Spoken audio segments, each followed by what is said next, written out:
Mga tropa kids, may bigla na akong ano dito. May nag-comment kasi dito tungkol dito kay Kanor. Ito para dun sa nag-comment kasi bigyan mo natin ng boses yung mga nagko-comment. Hindi naman puro tayo lang ang puro lang sa atin ng aanoin natin. So bigyan natin ng ng boses nagko-comment. Tayo, tukmol. Ha? Oo. Subscriber. Ilan to? Kasi si Kanor puro kasi. Ang hirap tuloy hanapin ng niya eh. Puro views kasi. Puro views kasi ng views ang pinapansin eh. Ayaw kasi mag-focus sa ito eh. Laki ng eyeball, puyat.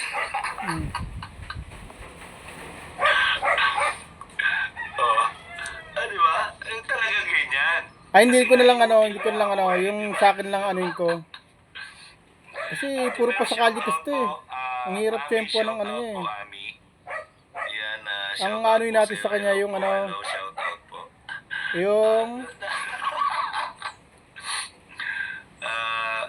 tapos meron pa sana ba yan? Nakakatawa ito mga ito. Meron pa isa nag-comment. ayun. Hello mga tropa kids. Teka. Ngayon alas 12. Nagising ako. Tapos pagbukas ko, Ito na lang. Nag-live pa Sa comment section, bigyan natin ng boses ang mga tropa kids natin. Sagutin eh. Kasi daw, Ngayon kung pagka nakita ko mamaya, papakita ko yung yung sinabi ni Kanor na yung tungkol sa gamit ni Roda, ni Reyna, na kay Roda. Ito ngayon, nag-comment ngayon dito si yun, mababaw yun tungkol sa gamit. si Mirna Boreros. Yan, comment niya. Ay nako, binanggit na naman Kanor ang gamit ni Reyna. Bakit hanapin pa ang resibo? Kung gusto talaga ibigay ni Roda, ibigay kay Reyna gamit. Gamit naman ni Reyna yun eh. Ayaw naman yata bigay ni Roda. Kinalaman ko sa issue na yan, Kanor. Ito ulitin ko. Hay nako, binanggit na naman Kanor ang gamit ni Reyna. Bakit hanapin pa ang resibo? Kung gusto talaga ni Roda, ibigay kay Reyna ang gamit. Gamit naman ni Reyna yun eh. Gaya-gaya ka, Kanor. Ayaw naman yata bigay ni Roda. O, yun ang pagkasabi niya sa comment. Tapos, ang pinakikialaman yung ko, Ngayon, yung views ko na naman. bigyan natin ng boses yung yung comment. Kasi karapatan nilang eh. Karapatan naman nila yan. At bigyan natin ng boses. Kasi kung mananatili lang yan sa comment section, walang makakapansin. Eh dahil tropa kids natin yan, di pagbigyan natin ng bigyan natin ng boses yung comment niya. May hinaing siya kay Kanor. Kasi sabi kasi ni Kanor doon, dinadala nga ako sa issue, 'di ba? Nabanggit ko na yun sa isang video ko na tuloy lang muna kumangin dito. Na di ba sabi ko nga dinadala niya ako sa issue na tungkol sa bawi ng gamit. Na hindi ko pinatulan kasi ito nag-comment na to si Mirna Boreros, si Ma'am Mirna. Siguro napanood niya. Kaya na-comment niya sa akin.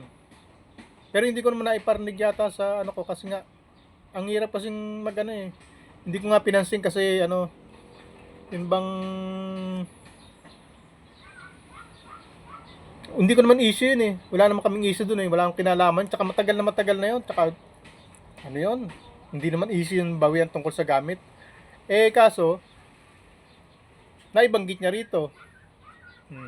Siguro napanood niya. At ngayon bibigyan ko ng boses. Ngayon Kanor, may punto nga naman to.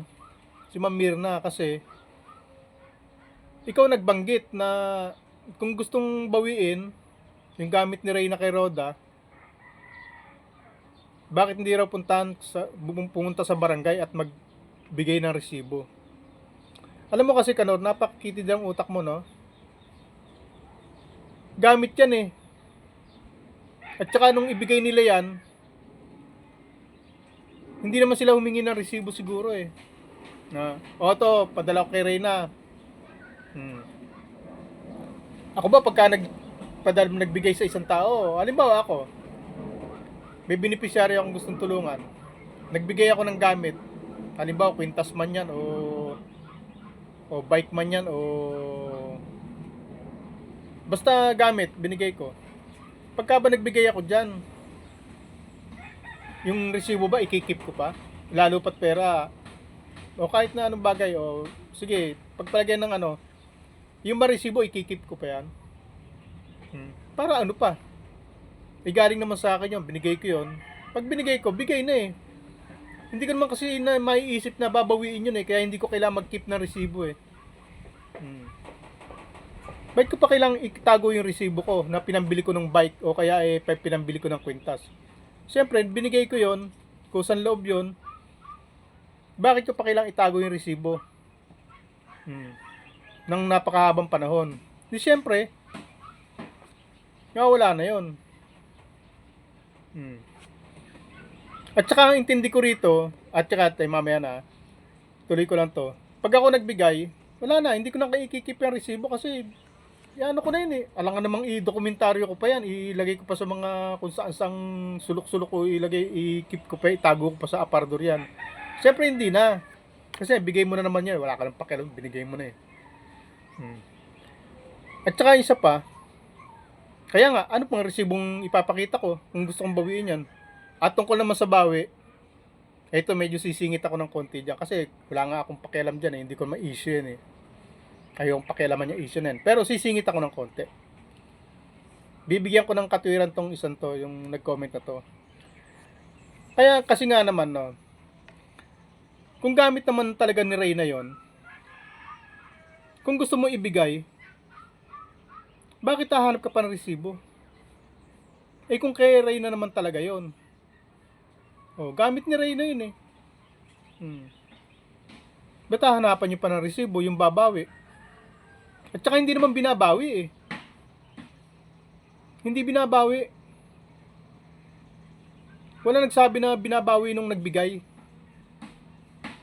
Bakit sinabi ba na binabawi nung nagbigay? Ha?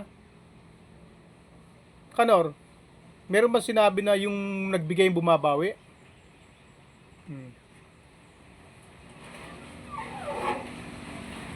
Di ba? Ang binabawi gamit ni Reyna. Walang particular na sinasabi ko anong gamit 'yon. Basta gamit ni Reyna, ibalik na kay Reyna. Kay Reyna na 'yun eh. Sino man nagbigay nun, hindi nila binabawi eh. Hindi binabawi nung nagbigay para makuha niya. Naintindihan mo, Kanor? Ito, simpleng Tagalog lang to. Siguro naman maintindihan mo eh. Hindi binabawi nung nagbigay kay Reyna. Binigay nila kay Reyna yan, hindi nila binabawi. Yung nagbigay, hindi bumabawi. Hindi binabawi para mapunta ulit sa nagbigay. Binabawi nila yan para ibigay kay Reyna. Kasi binigay nila kay Reyna yan, kaya ibigay nyo kay Reyna. Yun ang gustong sabihin doon, Kanor. Kitid-kitid ang utak mo. Bakit kailangan pang pumunta ng barangay? Ba't kailangan pang magbigay ng resibo?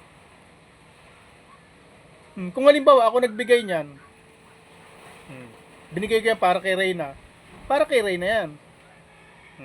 Dahil naibigay ko na kay Reyna, hindi ko binabawi yan para kuhanin ko mismo. Na ako mismo nagbigay, akong babawi. Ang bawing pinag-uusapan dyan, yung mabawi sa inyo, Roda, para ibigay kay Reyna. Simpleng Tagalog, di ba? Utak lang naman ang kailangan eh. Para maintindihan eh. Wala namang bumabawing sponsor ah. Sa gamit ni Reyna eh. Binabawi kay Roda. Kasi na kay Rod kayo, kung sino man nangangalaga ng gamit ni Reyna, binabawi ng nagbigay yon kay Reyna para ibigay kay Reyna. Yun ang ibig sabihin. Nito nag-comment. Ngayon, kung hindi ko papansinin tong comment na to, mananatili lang yan dyan. Nasa comment section ko lang. Kaya binigyan ko ng boses. At yun ang hinaing niya. Roda, ikaw ang tinutukoy. Yung gamit nga naman ni Reyna, ibigay mo kay Reyna. Dahil kay Reyna naman yun. Wala namang sponsor na bumabawi. Hindi naman sinabi ng sponsor na, oy, babawiin ko yan. Gamit ni Reyna, babawiin ko yan, akin na ulit yan. Hindi naman ganun eh. Ang gusto mangyari, dahil gamit ni Reyna yan, nasa pangangalaga ni Roda, o kung sino man ang nag-ano, kung sabihin man ni Roda, nasa lighthouse na. O di, kung nasa lighthouse, nasa lighthouse. O, bakit kailangan pandaanin sa barangay? Aanin nyo naman yun doon. O, anong resibo pa hanapin nyo? Ngayon, kung talagang may malasakit kayo sa bata, nasabi nyo, mahal nyo yung bata, may malasakit kayo. Tapos, alam nyo na nung naghakot kayo doon, yung kasya lang doon sa sasakyan, yun ang naibigay nyo. Eh, meron pang ibang gamit na naiiwan si Reyna. Kaya nasa inyo na yun. Yun ang gusto mangyari itong nasa comment section.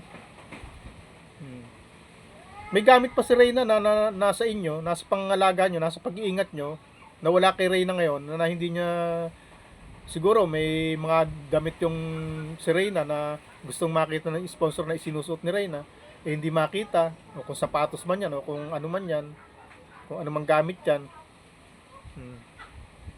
Kung mga damit, siguro mga damit. Kasi siguro, naghahanap na nakikita ng mga sponsor na, bakit? Ang damit ni Roda parang may binigay ako dyan, parang hindi ko naman nakikita ang suot-suot niya. Yun ang gustong ipahiwatig nito. Nasa comment section ko. Kasi siguro napanood niya si Mel si Mel, si Canor. Napanood niya si Canor Sa akin, hindi niya napanood kasi hindi ko nga nag-play dito sa video ko kasi hindi ko nga issue yan eh. Wala nga ako pakialam sa issue na yan eh. Ay siya, napanood yata. Sa akin nag-comment. Sa'yo, hindi naman magko-comment sa'yo yan eh. Alam mo bakit hindi nag-comment sa ito? Imbis na sa'yo mag-comment, kasi ikaw ang napanood ka, imbis na sa'yo mag-comment, hindi nag-comment eh. Alam mo bakit? Babalahurain mo eh. Kita mo? O di sa akin nag-comment. Eh kung tutusin, bakit sa akin nag-comment to? Eh, hindi ko naman na-play yung sinabi mo na binabawi yung gamit. Hindi naman na narinig sa akin. Pero nag-comment siya sa akin. Pinarating niya sa akin. Sa'yo, ayaw i-comment sa'yo. Alam mo bakit?